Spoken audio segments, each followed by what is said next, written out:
So my father's methodology is timeless, right? That's why still word of mouth has really kept this alive for the last decade. I haven't put marketing dollars behind promoting that book, and yet it sells because people just love it and they hand it off to the next, to the next, to the next. So the strategy works. It's just the tactical implementations that have changed. Mhm. So my father talked a lot about faxing, and the marketing chapter was about billboards, radio, and television for marketing. And I went, oh my God, Dad, please, why didn't you give me an easier hand here? Like the internet became a thing since my Yeah. father wrote the book. So we had to update that.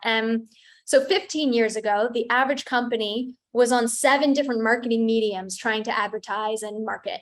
Today, we have an average of 13 different marketing mediums with 5 social media platforms and 3 paid advertising channels. So we're doing double the amount of work, but really for a fraction of the result, because before we didn't have competition of social media. Now we have 3.8 billion social media pages all grabbing for the attention of the prospect. So how do we break through that clutter? We really have to get smarter. And that's a lot of what I put into like chapter 7. We put in a whole very simple checklisting system so that you can make sure that you're getting a higher ROI from every marketing initiative you do. I dove deep into one marketing initiative that gets 42 times the ROI for every dollar you spend. Wow. My father was really big on things that take horsepower, not wallet power, and beating your competition with your brain, not your wallet. Mhm. So, hello, I'm Amanda Holmes, CEO of Holmes International. Maybe you've heard of. We are the home to the ultimate sales machine. We've assisted 250,000 businesses worldwide over the last 30 years. I took over the helm 8 years ago. It's been 8 years, and I'm grateful to be here. We assist companies to double their sales. Well, my father was very big about just knowing what was going on in the family's world. So he would sit us down, both me and my brother, and he'd say, okay, what happened at school? And we'd go, I don't know, whatever. And he'd be like, okay, I got there and we'd be like, I got there and I went to first period and then I went to second. And be like, and he'd literally pull it out of us until we'd be so excited and we'd say, and then this happened and then this happened. And my brother is very animated. So half the time, usually dinner table talks would include him getting up and acting out something that had happened during the day. So I'm very lucky that I had that family unit where we were very verbal and sharing things that happen in our lives, regardless of how resistant we were to at times want to share it. That really sticks out in my mind that my father really dug, but we always would give something away and then it would turn into a beautiful conversation. I love that. I love that. And that's something that's so lacking in so many parts of our lives today where people are very high level, how is school today? Fine. And that's the extent of the conversation. So that's amazing that he dug further to create that conversation. All of the time. We teach this thing called pig-headed discipline and determination. And he had that at the dinner table. We would be like, I don't want to tell you a thing. And he'd be like, right. And then, So what about I don't really like the teacher. Why don't you like the teacher? Well, I don't know. What is it about the teacher? Okay, it's probably because she does this, and then this happened, and this, and it just slowly. I love it. I love it. And he probably used a lot of those same type of techniques even when he was working with his clients too, right? I mean, it's the exact same type of thing that, you're just pulling more information out and learning more and more. Yeah. Absolutely. I think that is true. Yeah. Yeah. I love it. I love it. So you had a very interesting upbringing. Obviously, your father was incredibly successful, very entrepreneurial. Did you ever have, and before you took over as CEO, you were doing, some other amazing things as well. Did you ever have a thought in your mind about, working for someone else or having a, the normal life? Was that ever like a plan for you? So My father, so for those that don't know my father, let me just give a real brief. Yeah. So he got his big break working for a billionaire by the name of Charlie Munger, and he doubled the sales for Charlie in 9 different companies, all within 12 to 15 months. And they doubled multiple years consecutively. And then he went on to work with 80 of the Fortune 500 and then built the organization that I now carry on today, helping many companies, not just the biggest, but from startup all the way up to Fortune 500 on how to double their sales. So he had a system, a repeatable system for how to double sales. But he always said that he gave his life work so that we could do whatever we wanted, my brother and I. And he was very creative. He always wanted to actually be either a rock star or a movie director. He got a screenplay sold to Warner Brothers. So he was very supportive of us doing anything. So I went down the path of becoming a singer, and my brother went down the path of being potentially an actor. He was also a writer. And yeah, I always felt so much support from him on anything that I would do. So that felt, I think that's huge for parents to support their children no matter what, right? So that I pursued music pretty intensely. So I released 4 records and went to college for music. And I really ran my music career like a business. Even though I'd been around my father, but he never really, well, okay. So like the first time that I did a lemonade stand, I can remember us like putting together the lemonade stand sign. And my father was like, okay, right, best lemonade in the world. I'm like, but Daddy, is it the best lemonade in the world? And he's like, it doesn't matter. Just write it on the sign. So I'd write best lemonade in the world. And I will tell you, at like 6 and 7 years old, people would stop and go, the gumption of this 7-year-old to say best lemonade in the world. So all through my childhood, I had these experiences. And even in my musical career, so I'd be playing at coffee shops, but there was just this sales part of me that couldn't help myself. So I'd be playing to a group, but half of my songs were about my tip jar, or once I'd sold everyone in the group on my CD, then I'd try to find some way to upsell. So I'd like say, if you can fill my tip jar, I'll walk in my hands across the stage, and people would be so crazed by that they'd like, I had people taking my tip jar and walking it around the room saying, give her tips. I want to see her walk on her hands across the stage. So there was always that sales in me. I couldn't really help it. I thought it was natural, but I came to find that majority of, especially like singer-songwriters, right? Majority of businesses, they think if I build a product or service that people will come. No, you don't. Yeah. You have to, right? You have to introduce them to that. Just like every time I see a singer-songwriter, I laugh because I'm like, just because that tip jar is there doesn't mean people are going to give it. You got to incentivize them. You have to celebrate them. You have to acknowledge it and ask for the sale. So I would lovingly and entertainingly perpetually ask for that sale until I got 100% of the room. I love it. I love it. That is fantastic. And, so I've had the privilege to be able to see you present a couple of times now.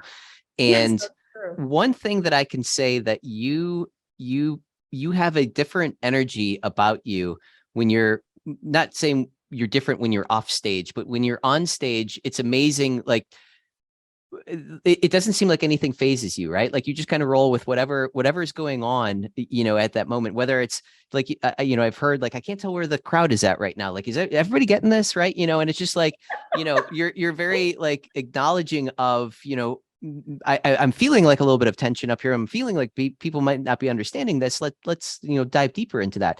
Have you always been?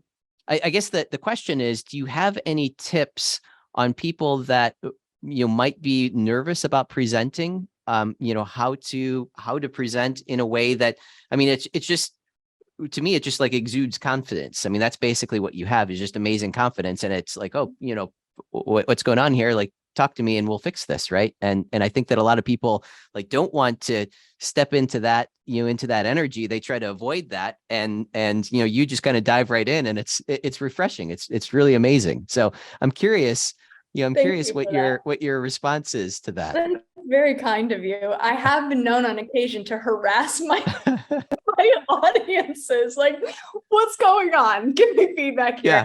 Well, I think the number one goal should be, how do I get the people in the audience to have a breakthrough, to have an experience, to understand a concept, to be able to actually make a change. And if I was up there just trying to show how smart I was, or just trying to show how, how much I've done, then it would be all about me. And yeah, that's really nerve-wracking. If I completely shut down what I perceive I should be, and instead just focus on the people in the audience and making sure that they're getting what I want them to get, which is a true transformation. I want everyone to walk out of there going, wow, that was awesome, and they feel it beyond just, and I found a way to potentially double my sales. Yeah. That was such an experience, right? And I think I've always been that way to a certain extent, but I did a ton of soul searching, and I study under an Indian saint, which you're familiar with Divine Bliss. Divine Bliss International is her nonprofit. I mean, we've done a lot of work on how to understand yourself and feel confident. And I shaved my head for 5 years, just looking to detach from how I am perceived or what other people think of me. And I have a long ways to go, but I think that has helped me have confidence in who I am to stand in that. But also just, coming to every, whether it is a sales appointment, whether it is helping your staff, whether it is being at home with your family and just saying, how can I serve? And knowing that when you're in a place of service, that's where the true gifts come from life, right? When I give, that is when I receive, not when I take, I receive. It's when I give.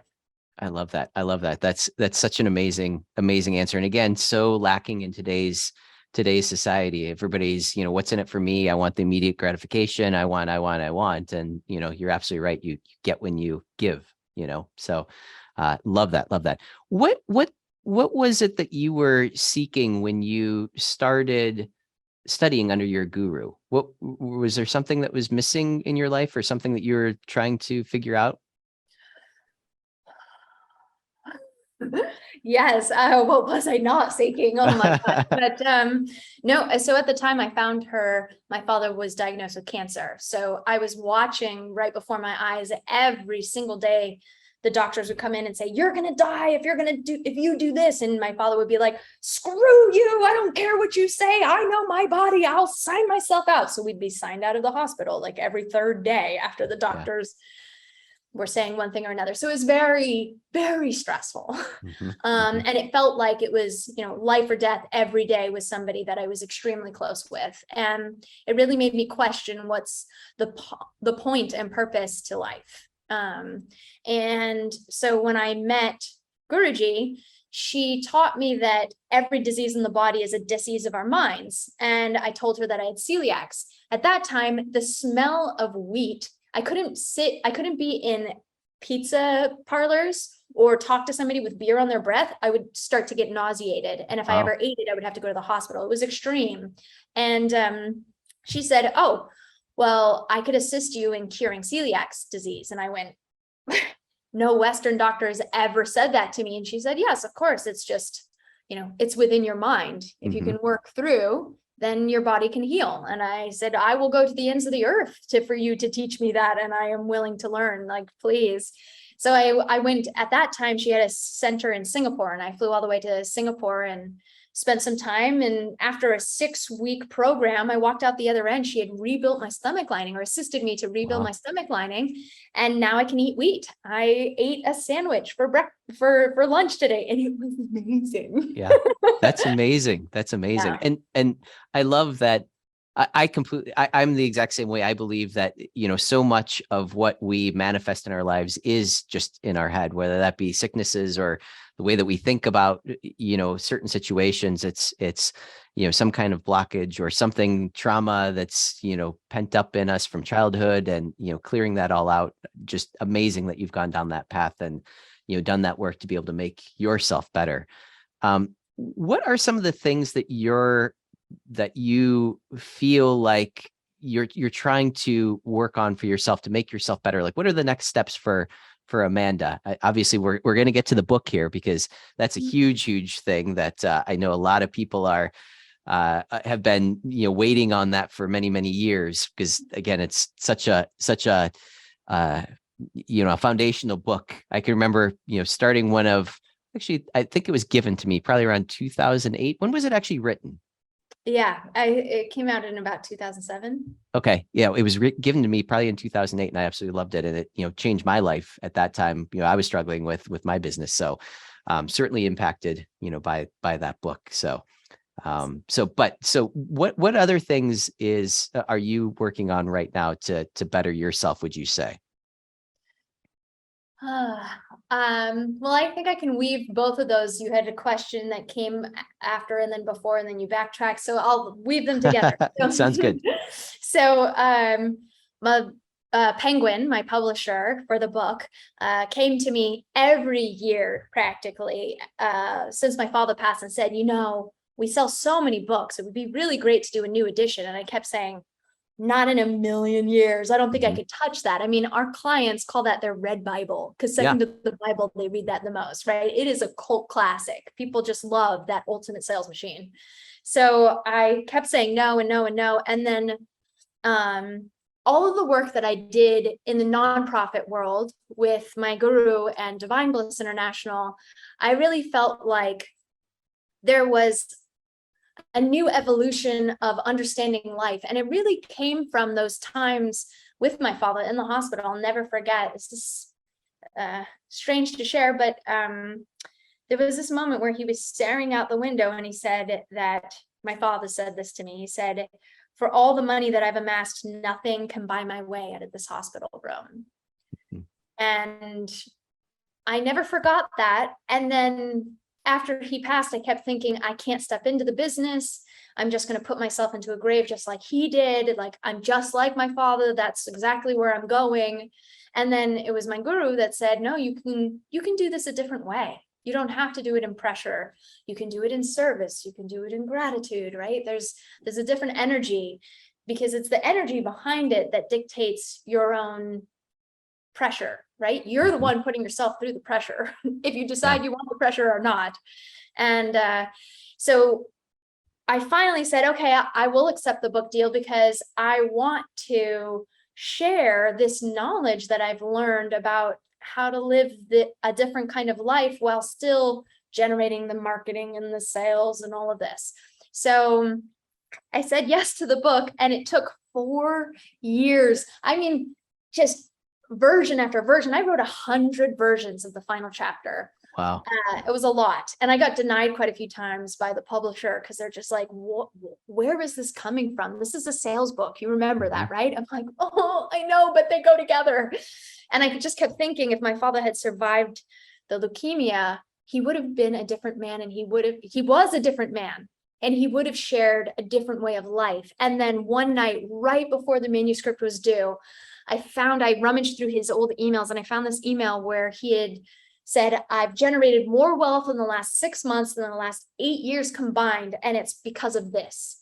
And I went, oh, there it is, the proof. And so I used that letter, and that's part of the final chapter, How to Live a Rich and Full Life. It's the legacy chapter, chapter 13. And that encompassed this whole concept of living from a place of abundance and what that really means and how that means for everybody. And so you would ask, what am I doing now? Well, we're just on the precipice, right? Just Friday was the 10-year mark of my father passing. He passed 10 years ago Friday. And every year I kept saying, okay, I'd love to celebrate his life. What better way than to say, here's his legacy that's lived on. And we were able to make that available on pre-sale on Friday. So that meant the world to me that I made that open to the public for the new edition. And for the next probably 6 to 9 months, it will be writing that. I've worked on this for 4 years, so now I'm going to promote this book and get it out into the world. But all with the why behind me of the nonprofit and all the work that I do with my guru to better understand myself, to feel more confident, to feel more at ease, to break through the barriers within my own mind, to find a greater potential than I even think possible. And she's a huge part of that. And so we've been looking for land for 6 years to create a place where people can go and reset. Everybody needs a reset right now. We've been through so much with the pandemic, who knows what's on the horizon. People just need that, getting back into balance with themselves. So that's another part of my quest as I'm in the midst. I love that. I love that. So really your why is creating that sanctuary where people can go and reset. And is this, do you envision this, are there going to be a bunch of buildings, or like what's the vision for this property? Yeah. So we are looking for pure land. We'd like it unadulterated. And we looked for quite some time in like South Carolina. But we found that there were a lot of chemicals in the earth. So we're not looking for any kind of crop that's grown on it or a farm already. We want it to just be, it'd be nice to get a little bit of elevation. So rolling hills would be nice, but yet 90 minutes from a major airport. So it's, pardon me. So it's easy to get to and easy to travel from, because we'd like people to come from all around the world and come and stay for a week, for a weekend, for a month, for 6 months. I mean, whatever time it takes for people to come back into balance. And so not so many buildings where it's overwhelming. The point is to be back into nature and just get back into rhythm with yourself, because we pick up our phones an average of 2,612 times a day. That is absurd. And this thing does not bring us peace. No, not at all. Not at all. Right? Yeah. Yeah. The antithesis of that. I completely agree. And I'd love, like, I love leaving this thing as much as I possibly can. I just, don't want it by me, don't want to, have it with me. It's great to be able to just disconnect for a while, and the world lives on, right? You're not going to miss anything, right? So talk a little bit about the book, and obviously, again, The Ultimate Sales Machine, seminal book in business life for the last, whatever, 12 years now, 12 or 14 years, I guess. Yeah. What are some of the updates, some of the things that you've tweaked, in this new version? Yes. Well, I already told you about the final chapter, which was my whole why for putting the thing together. But so my father's methodology is timeless, right? That's why still word of mouth has really kept this alive for the last decade. I haven't put marketing dollars behind promoting that book, and yet it sells because people just love it and they hand it off to the next, to the next, to the next. So the strategy works. It's just the tactical implementations that have changed. So my father talked a lot about faxing, and, the marketing chapter was about billboards, radio, and television for marketing. And I went, oh my God, Dad, please, why didn't you give me an easier hand here? Like the internet became a thing since my father wrote the book. So we had to update that. So 15 years ago, the average company was on 7 different marketing mediums trying to advertise and market. Today, we have an average of 13 different marketing mediums with 5 social media platforms and 3 paid advertising channels. So we're doing double the amount of work, but really for a fraction of the result, because before we didn't have competition of social media. Now we have 3.8 billion social media pages, all grabbing for the attention of the prospect. So how do we break through that clutter? We really have to get smarter. And that's a lot of what I put into, like chapter 7, we put in a whole very simple checklisting system so that you can make sure that you're getting a higher ROI from every marketing initiative you do. I dove deep into one marketing initiative that gets 42 times the ROI for every dollar you spend.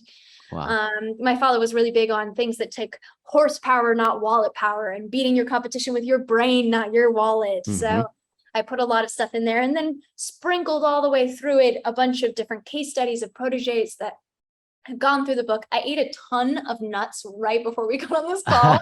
And now I'm feeling it going down my throat, going, oh God. Oh, all good, all good. That was not the best thing to eat right before this. Yeah, grab a drink. Yeah. So that's the marketing chapter. But then I also, my father basically invented content marketing before content marketing. He called it education-based marketing. So today, everybody and their mother does content, and yet 40% of the content online is actually hindering a sale because we've forgotten the infrastructure, the framework for how to lead to you as the only logical conclusion in your marketplace. And there's a way to do that strategically with how you message. So your messaging then can be repeated amongst all of your marketing messages and amidst your sales team, and everybody singing the same tune, because we need that cohesive story. We call it a core story. So that's a big part of it as well. There's so many good nuggets. I could just go on and on. I want to pause. Yeah, no, I love it. I love it. And this book is basically written for pretty well anyone who is a fan of the Ultimate Sales Machine. Any business, running today can put this book into into incorporating into their processes and their systems. Yeah. Absolutely. Yeah. Yeah. Love it. Love it. What are some of the results that you've gotten, for your core clients or the people that you're working for? I'm curious, explore, talk about some of those. And I've heard some of those Oh man, results. which one? There's yeah. so many, right? Just trying to hone in on Yeah, one that really stands out. Like, what's the first one that comes to mind? This is what they were doing before, and this is the results that they saw after our instructions and implementations and such. Well, we assist people at every level, right? We've worked with 85 of the Fortune 500, yet also served 250,000 businesses. So there's varying levels. Like one of our more successful great stories is like Russell Brunson of ClickFunnels, right? He said that he was able to take his SaaS company without any funding from 0 to 100 million in 4 years. They were the number one, Entrepreneur voted them the number one business of the year a couple of years ago. And he said that a huge reason for that was utilizing what we call the Dream 100, which is the fastest, least expensive way to double sales. It's really focused on your better, bigger buyers to assist you to grow much faster, because when you focus on a smaller number that produce a greater result, you don't have to spend as much money, right? But then you win a bigger deal. So Russell is a great example of that. And I put that actually quite a bit through the book, because he's really taken that Dream 100 concept and introduced it to a whole nother generation that maybe hadn't known my father. And I'm very grateful for him passing that torch and sharing it with his books as well, and his following, which is, a couple million entrepreneurs. Yeah, love it, love it. Talk a little bit about your transition as well, and stepping into the CEO of the company, right? I mean, that's that was big shoes to fill, and literally he was like size 13.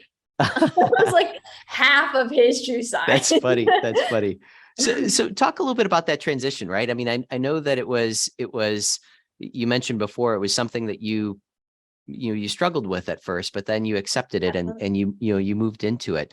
Talk about that transition that you went through personally, and realizing that you are able to walk in those shoes and fill that void that was there.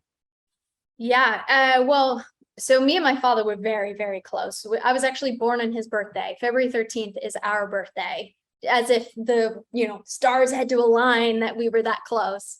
And after he passed, I was absolutely devastated. I mean, he was larger than life, definitely superhero to so many. And then, I can actually remember it was like a couple days after the funeral, I was sitting in my room and I had all of these lilies, because all the people that sent flowers, I'm like, I have to have all of these flowers. This is all I want in life right now. So I had all of these flowers all around me. And it was the first time that I'd ever seen a P&L of my father's companies. And I can remember pulling it up and scrolling across all the different companies. And I didn't even know what half of them were. Wow. And some people may be like, wow, yay, but it was I was petrified. Like the concept that I didn't know what they were. I didn't know who ran them. What are all of these? Like, that's a lot of money that I now am kind of responsible for. They put me as an honorary chairwoman. So my title was chairwoman, and everybody's like, we don't know what to do with this girl. Let's just give her a title and, let her sit on the sidelines. And I'm like, yeah, don't let me bother you. I don't want anything to do with this place, So it was a very awkward introduction. I mean, we serve businesses that are at least, majority of the time, at least have generated $1 million in sales, because we're much better at scaling them as they go. We can help the smaller entrepreneurs, and we do with our boot camps and our courses and the book. But a lot of our clientele are more established. And so here I am, 24, a singer-songwriter, right? I can pitch my CD from the stage, but now you're asking me to like understand consulting, high-end consulting. And our clientele are all double my age, if not triple my age. I'm just looking around going, I am in over my head. Yeah. Yeah. It was, terrifying. But then it came back to my spiritual teacher again, my mentor. She just kept saying, you can step in, you can do this, Amanda. And I looked at her and went, you must be crazy. Never in a million years. And it was about 2 years of me hiring and firing different CEOs, CMOs, CTOs, CFOs to try and fill that void that was my father. And then eventually I did end up stepping in, which again was also terrifying, and a lot of crazy things happened, but we were still able to. A lot of thing that had to change was actually the innovation. We were running majority of our leads through radio, and that was kind of drying up. Radio leads were drying up. So we had to find another way to market. And my father was the innovator in the company. So it was a little bit difficult to find a new way to generate leads. So I just started creating a whole new marketing and sales channel through a lot of automation and webinars, running webinars. There I was, like 26, having like 400 CEOs in a room. And I'm like, and this is how you double sales. Yeah. What is going on? But we managed to double our clients 2 years in a row as soon as I stepped in, and increased our marketing reach by 1,146%. So it worked out well. And here we are. It's been 8 years that I've been at the helm, and about to celebrate a very big victory of the new edition. Yeah, I love it. I love it. And when does the book actually go on sale? Right. And you said it's Well, pre-sale it's right now. on sale right now if Yeah. you go to ultimatesalesmachine.com. Okay. But the books will be available on Amazon in October. Love it. Yeah. Love it. But if Love you it. get your copy on ultimatesalesmachine.com, we give a bunch of bonuses, which are great. Cool. Very cool. Amanda, this is fantastic. If people want to learn more about you, your products, your services, what's the best way to learn more? Yeah, I think, well, you can always get the book, but another great thing is we did a quiz to find out what's the biggest thing holding you back from doubling your sales in the next 12 months. So if you go to howtodoublesales.com, you answer 5 short questions, and then it gives you a bunch of free training. That's a great place to start.